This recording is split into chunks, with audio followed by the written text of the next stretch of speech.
ਜਿਨ੍ਹਾਂ ਨੇ ਕ੍ਰਿਸ਼ਨ ਭਗਵਾਨ ਸਿੰਘ ਤੇ ਗੁਰਜੀਤ ਸਿੰਘ ਨੂੰ ਬਾਈਬਲ ਕਲਾ 'ਚ ਗੋਲੀਆਂ ਮਾਰ ਕੇ ਸ਼ਹੀਦ ਕੀਤਾ, ਉਹਦੇ ਵਿੱਚ ਬੜ ਸਾਰੇ ਬੰਦੇ ਨਾਮਜ਼ਦ ਹੋ ਗਏ ਤੇ ਬਾਦਲ ਪਰਿਵਾਰ ਦਾ ਵੀ ਨਾਮ ਬੋਲਦਾ ਸੀ। ਸਾਰੀ 6.5 ਮਹੀਨੇ ਬਰਗਾੜੀ ਮੋਰਚਾ ਲੱਗਿਆ ਸੀ। ਉੱਥੋਂ ਹੀ ਜਸਟਿਸ ਰਣਜੀਤ ਸਿੰਘ ਕਮਿਸ਼ਨ ਦੀ ਰਿਪੋਰਟ ਆਈ ਸੀਗੀ। ਉੱਥੋਂ ਹੀ ਸੌਦਾ ਸਾਧ ਦੇ ਬੰਦੇ ਸਾਰੇ ਸਰਕਾਰ ਨੇ ਫੜੇ ਸੀ। ਬੇਅਦਬੀਆਂ ਵਾਲੇ ਸਾਰੇ ਨੰਗੇ ਕਰਤੇ ਸੀ ਵੀ ਸੌਦਾ ਸਾਧ ਦੇ ਬੰਦਿਆਂ ਨੇ ਨਾਮਜ਼ਦ ਬੇਅਦਬੀ ਕਰੀ ਹੈ। ਪਰ ਉਹ ਸਿੱਟਦੇ ਨੇ ਸਾਰਾ ਜਿਹੜਾ ਸੀਗਾ ਸਿਸਟਮ ਬਿਲਕੁਲ ਤਹਿਸ਼-ਨਹਿਸ਼ ਕਰਕੇ ਰੱਖਤਾ, ਜਿਹੜਾ ਸਿੱਖਾਂ ਨੂੰ ਇਨਸਾਫ ਮਿਲਣਾ ਸੀ। ਬਾਦਲ ਸਰਕਾਰ ਨੇ 10 ਸਾਲ ਜਿਹੜਾ ਉਹਦੇ ਕੇਸ ਰਜਿਸਟਰਡ ਹੋਇਆ ਸੀ ਉਹਨੂੰ ਕੈਂਸਲੇਸ਼ਨ ਭਰਤਾ, ਝੂਠੀਆਂ ਮਾਫੀਨਾਮਿਆਂ ਦੇਤੀਆਂ, ਉਹਨੂੰ ਬਰੀ ਕਰਤਾ ਸਾਫ਼। ਸਿਰਫ ਵੋਟਾਂ ਪਿੱਛੇ ਬਾਦਲ ਨੇ ਤੇ ਉਹਦੇ ਮੁੰਡੇ ਨੇ ਤੇ ਹਰਸਿਮਰਤ ਕੌਰ ਨੂੰ ਜਿਤਾਉਣ ਵਾਸਤੇ।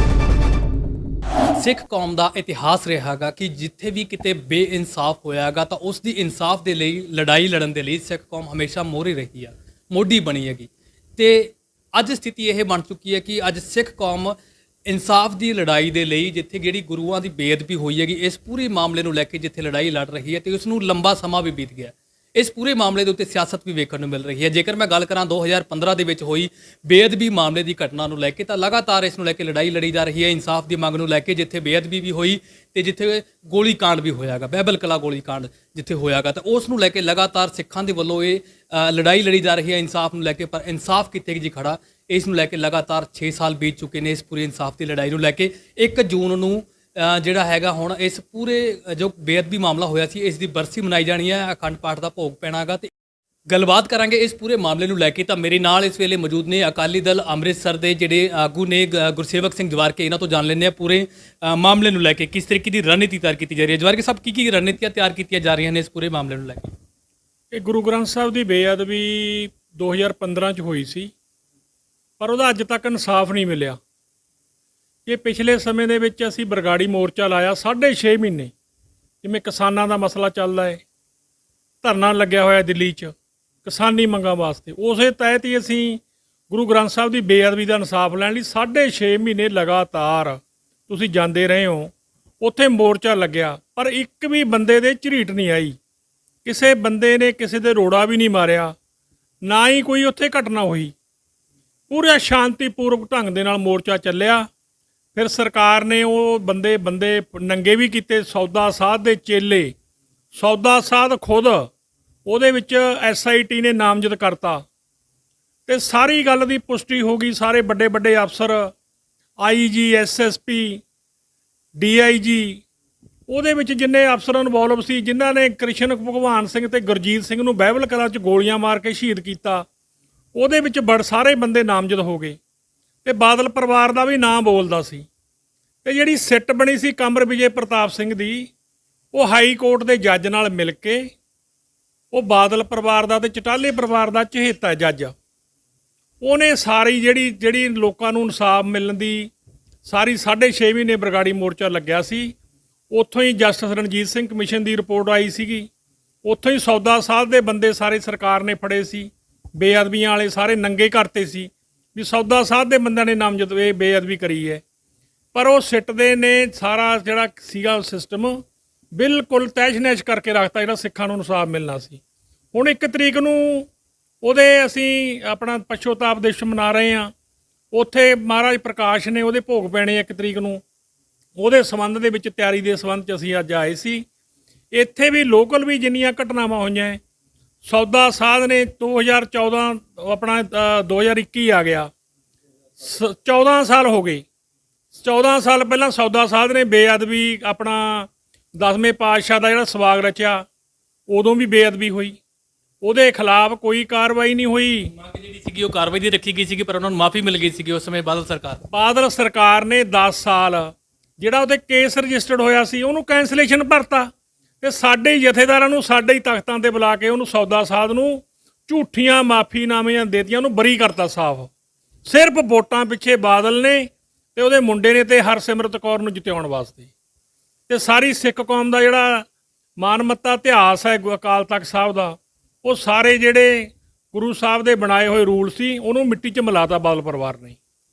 ਤੇ ਹੁਣ ਕੈਪਟਨ ਅਮਰਿੰਦਰ ਸਿੰਘ ਗੁਟਕਾ ਸਾਹਿਬ ਦੀ ਸਹੁੰ ਖਾ ਕੇ ਕਹਿੰਦਾ ਸੀ ਵੀ ਮੈਂ ਦੋਸ਼ੀਆਂ ਨੂੰ ਫੜੂੰਗਾ, ਪਰ ਕੈਪਟਨ ਅਮਰਿੰਦਰ ਸਿੰਘ ਨੇ 4.5 ਸਾਲ ਹੋ ਗਏ ਇੱਕ ਵੀ ਦੋਸ਼ੀ ਨੂੰ ਜੇ ਫੜਿਆ ਹੈ, ਤਾਂ ਮੁੜ ਕੇ ਫਿਰ ਉਹ ਸਰਕਾਰੀ ਐਨਕਾਂ ਲਾ ਲੈਂਦਾ ਹੈ।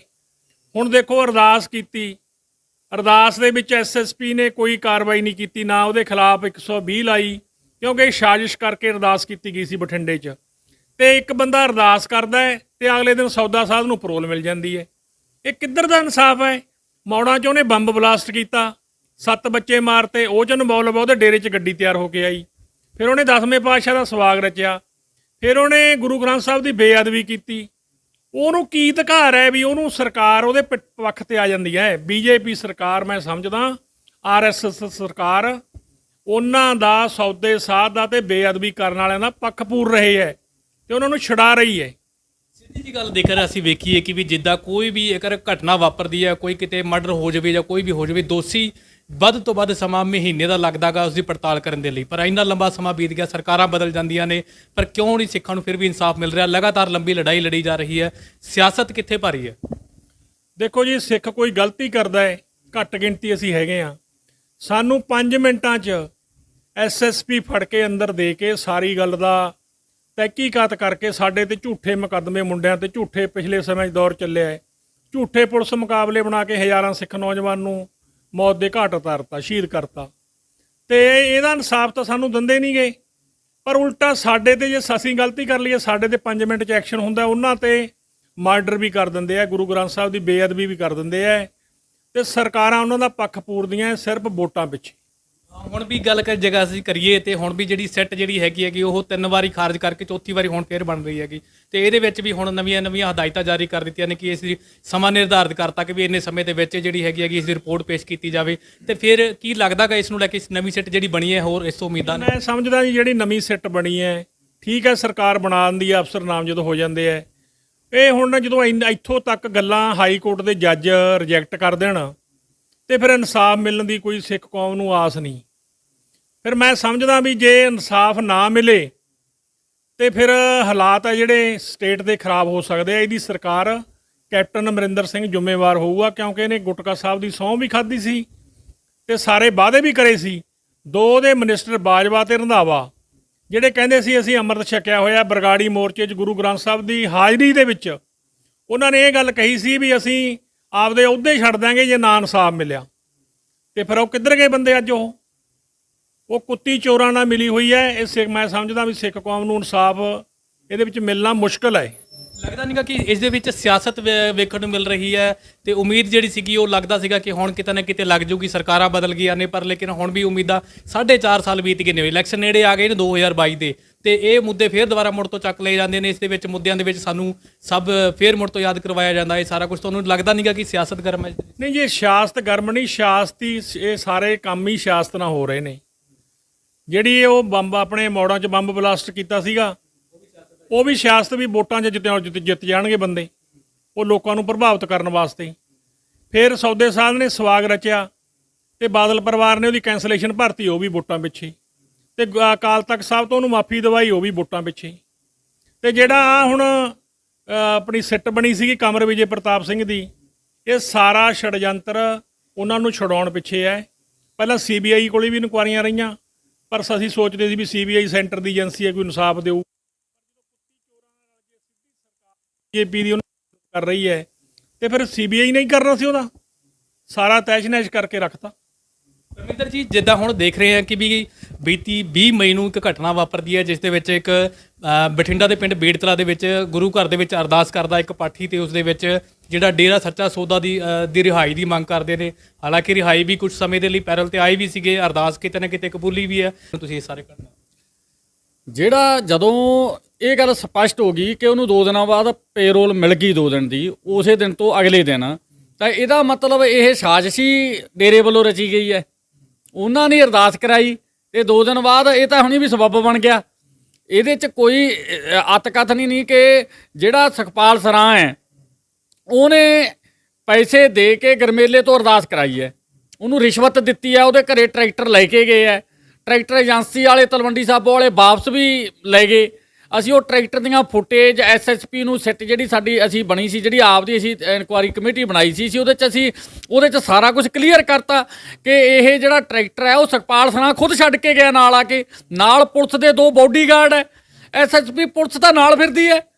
ਜੇ ਪੁਲਿਸ ਨਾਲ ਫਿਰਦੀ ਹੈ, ਮੈਂ ਕਹਿੰਦਾ ਵੀ ਜਿਹੜਾ ਬੇਅਦਬੀ ਦਾ ਟੋਟਲ ਜਿਹੜਾ ਮੁੱਦਾ ਹੈ ਤੇ ਜਿਹੜੇ ਬੰਦੇ ਆ ਉਹ ਤਾਂ ਐਸਐਸਪੀ ਦੀ ਬੁੱਕਲ 'ਚ ਬੈਠੇ ਆ।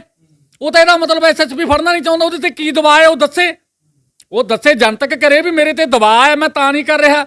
ਉਹ ਤਾਂ ਐਸਐਸਪੀ ਦੀ ਬੁੱਕਲ 'ਚ ਬੈਠੇ ਆ ਅਪਰਾਧੀ। ਤਾਂ ਇਹ ਸਾਰਾ ਕੁਝ ਰਲਿਆ ਮਿਲਿਆ ਤਾਣਾ ਵੀ ਨਾ ਅਸੀਂ ਮਤਲਬ ਸਾਰਾ ਕੁਝ ਡਿਕਲੀਅਰ ਕਰਕੇ ਐਸਐਸਪੀ ਸਾਹਿਬ ਨੂੰ ਦੇ ਕੇ ਆਏ ਆ ਕਿ ਐਸਐਸਪੀ ਸਾਹਿਬ ਆਹ ਸਾਰਾ ਕੁਝ ਸੀਸਾ ਹੈ ਤੁਹਾਡੇ ਸਾਹਮਣੇ ਕਰ ਦਿੱਤਾ ਤੇ ਤੁਸੀਂ ਇਹਦੀ 120 ਵੀ ਲਾ ਕੇ ਇਹ ਸਾਰੇ ਬੰਦਿਆਂ ਨੂੰ ਗ੍ਰਿਫਤਾਰ ਕਰੋ ਤੇ ਇਹਦੇ ਪੜਤਾਲ ਕਰੋ। ਇਹਦੇ ਜਿਹੜੇ ਤਾਰਾਂ ਜਿਹੜੀਆਂ ਉਹ ਸਰਸੇ ਵਾਲੇ ਡੇਰੇ 'ਚ ਜਾਣਗੀਆਂ। ਕੀ ਲੱਗਦਾਗਾ ਤੁਹਾਨੂੰ ਕਿ ਬੇਅਦਬੀ ਦਾ ਮਾਮਲੇ ਦਾ ਸਿਲਸਿਲਾ ਲਗਾਤਾਰ ਚੱਲ ਰਿਹਾ ਹੈਗਾ, ਰੁਕਣ ਦਾ ਨਾਂ ਹੀ ਨਹੀਂ ਲੈ ਰਿਹਾ ਹੈਗਾ ਤੇ 1 ਜੂਨ ਨੂੰ ਹੁਣ ਭਾਰੀ ਇਕੱਠ ਕਰਨ ਦਾ ਵੀ ਐਲਾਨ ਕੀਤਾ ਗਿਆ ਤੇ ਇਸ ਨੂੰ ਲੈ ਕੇ ਵੀ ਦੱਸਿਆ ਜਾ ਰਿਹਾ ਕਿ ਵੀ ਅਸੀਂ ਜੋ ਬੇਅਦਬੀ ਹੋਈ ਸੀਗੀ ਉਸ ਨੂੰ ਲੈ ਕੇ ਬਰਸੀ ਦਾ ਸਮਾਰੋਹ ਆਯੋਜਿਤ ਕੀਤਾ ਜਾ ਰਿਹਾ। ਇਹ ਸਾਰਾ ਵੀ ਕਿਸ ਤਰੀਕੇ ਦਾ ਮਤਲਬ ਕਿ ਰਣਨੀਤੀ ਅੱਗੇ ਤੁਹਾਡੇ ਵੱਲੋਂ ਤਿਆਰ ਕੀਤੀ ਜਾ ਰਹੀ ਹੈ? ਨਹੀਂ, ਇਹ ਜਿਹੜਾ ਸਾਰਾ ਜਿੰਨਾ ਬੇਅਦਬੀਆਂ ਹੋ ਰਹੀਆਂ ਸਾਰੇ ਪੰਜਾਬ ਦੇ ਵਿੱਚ ਗੁਰੂ ਸਾਹਿਬ ਦੀਆਂ, ਉਹਦੇ ਪਿੱਛੇ ਆਰਐਸਐਸ ਤੇ ਬੀਜੇਪੀ ਦਾ ਹੱਥ ਹੈ। ਹੁਣ ਸੁਖਪਾਲ ਸਰਾਂ ਸਾਰਾ ਕੁਝ ਕਰ ਰਿਹਾ ਹੈ, ਉਹ ਪੈਸਾ ਮੈਨੇਜ ਕਰ ਰਿਹਾ ਹੈ, ਉਹ ਬੰਦਿਆਂ ਨੂੰ ਅਰਦਾਸ ਕਰਾ ਰਿਹਾ, ਉਹ ਕਹਿ ਰਿਹਾ ਮੈਂ ਜ਼ਿੰਮੇਵਾਰ ਹਾਂ ਜੇ ਤੁਹਾਡੇ ਤੇ ਕੋਈ ਕਾਰਵਾਈ ਹੋ ਜੇ। ਇਹਦਾ ਮਤਲਬ ਆਰਐਸਐਸ ਤੇ ਬੀਜੇਪੀ ਦਾ ਸਾਰਾ ਕੁਝ ਕਰਾ ਰਹੀ ਹੈ। ਅਸੀਂ ਤਾਂ ਇਹ ਵੀ ਚਾਹੁੰਦੇ ਹਾਂ ਵੀ ਜਿਹੜਾ ਕਹਿੰਦਾ ਫਲਾਣੇ ਥਾਂ ਸ਼ਾਰਟ ਸਰਕਟ ਨਾਲ ਗੁਰੂ ਗ੍ਰੰਥ ਸਾਹਿਬ ਦੀਆਂ ਜਿਹੜੀਆਂ ਬੀੜਾਂ ਉਹ ਛੜ ਗਈਆਂ, ਉਹ ਸਾਰੇ ਪਿੱਛੇ ਆਰਐਸਐਸ ਤੇ ਬੀਜੇਪੀ ਦਾ ਹੱਥ ਹੈ। ਉਹ ਗਰੀਬ ਲੋਕਾਂ ਨੂੰ ਪੈਸੇ ਦੇ ਕੇ ਉਹਨਾਂ ਨੂੰ ਮਤਲਬ ਉਹਨਾਂ ਤੋਂ ਇਹ ਅਪਰਾਧ ਕਰਾ ਰਹੀ ਹੈ। ਪੰਜਾਬ ਦੀ ਅਮਨ ਸ਼ਾਂਤੀ ਨੂੰ ਬੀਜੇਪੀ ਤੇ ਆਰਐਸਐਸ ਅੱਗ ਲਾਉਣਾ ਚਾਹੁੰਦੀ ਹੈ। ਸੋ ਬਹੁਤ ਬਹੁਤ ਧੰਨਵਾਦ। ਤਾਂ ਇਹ ਨੇ ਸਾਡੇ ਨਾਲ ਜਿਹੜੇ ਅਕਾਲੀ ਦਲ ਅੰਮ੍ਰਿਤਸਰ ਦੇ ਜਿਹੜੇ ਪਰਮਿੰਦਰ ਸਿੰਘ ਬਾਲਿਆਂ ਵਾਲੀ ਤੇ ਉਹਨਾਂ ਦੇ ਆਗੂ ਜਥੇਦਾਰ ਗੁਰਸੇਵਕ ਸਿੰਘ ਜਵਾਰਕੇ, ਜਿਨ੍ਹਾਂ ਨੇ ਤਮਾਮ ਗੱਲਾਂ ਬਾਤਾਂ ਕੀਤੀਆਂ ਨੇ ਤੇ ਜਿਹੜਾ ਇਹਨਾਂ ਨੇ ਦੱਸਿਆ ਕਿ ਜੋ ਆਉਣ ਵਾਲੇ 1 ਜੂਨ ਆ, 1 ਜੂਨ ਨੂੰ ਜੋ ਬਾਈਬਲ ਕਲਾ ਗੋਲੀकांड ਹੋਇਆ ਸੀ ਤੇ ਬੇਅਦਬੀ ਘਟਨਾ ਨੂੰ ਲੈ ਕੇ ਉੱਥੇ ਇੱਕ ਜਿਹੜਾ ਆਪਣਾ ਪ੍ਰੋਗਰਾਮ ਰਚਿਆ ਜਾ ਰਿਹਾ ਕਿ ਜਿਹੜਾ ਕਿ ਬਰਸੀ ਜਿਹੜੀ ਹੈਗੀ ਬਰਸੀ ਦਾ ਪ੍ਰੋਗਰਾਮ ਜਿਹੜਾ ਹੈਗਾ ਉਹ ਮਨਾਇਆ ਜਾਣਾਗਾ, ਜਿਸ ਦੇ ਵਿੱਚ ਸ੍ਰੀ ਅਖੰਡ ਪਾਠ ਸਾਹਿਬ ਦਾ ਭੋਗ ਰੱਖਿਆ ਜਾਣਾਗਾ ਤੇ ਉਸ ਪੂਰੇ ਮਾਮਲੇ ਨੂੰ ਲੈ ਕੇ ਇਹਨਾਂ ਨੇ ਜਾਣਕਾਰੀ ਦਿੱਤੀ ਹੈਗੀ ਤੇ ਨਾਲ ਇਹਨਾਂ ਨੇ ਦੱਸਿਆ ਕਿ ਵੀ ਜਿਹੜਾ ਇਹ ਲਗਾਤਾਰ ਬੇਅਦਬੀ ਦੀ ਜਿਹੜੀ ਘਟਨਾਵਾਂ ਵਾਪਰ ਰਹੀਆਂ ਨੇ ਇਸ ਦੇ ਵਿੱਚ ਡੇਰਾ ਸੱਚਾ ਸੌਦਾ ਤੇ ਬੀਜੇਪੀ ਤੇ ਆਰਐਸਐਸ ਦਾ ਲਗਾਤਾਰ ਅਹਿਮ ਕਿਰਦਾਰ ਅਦਾ ਕਰ ਰਹੀ ਹੈ, ਜਿਸ ਦੇ ਵਿੱਚ ਜਿਹੜੇ ਇਹਨਾਂ ਦੇ ਖਿਲਾਫ ਸਖਤ ਕਾਰਵਾਈ ਜਿਹੜੀ ਹੈਗੀ ਉਹ ਹੋਣੀ ਚਾਹੀਦੀ ਹੈ। ਇਸੇ ਦੀ ਮੰਗ ਨੂੰ ਲੈ ਕੇ ਲਗਾਤਾਰ ਇਹ ਲੜਾਈ ਜਿਹੜੀ ਹੈਗੀ ਇਹਨਾਂ ਦੇ ਵੱਲੋਂ ਲੜੀ ਜਾ ਰਹੀ ਹੈ। ਸਹਿਯੋਗੀ ਮਨੀਸ਼ ਦੇ ਨਾਲ ਗੌਤਮ ਕੁਮਾਰ, ਤੁਸੀਂ ਵੇਖ ਰਹੇ ਹੋ ਔਨ 에ਅਰ।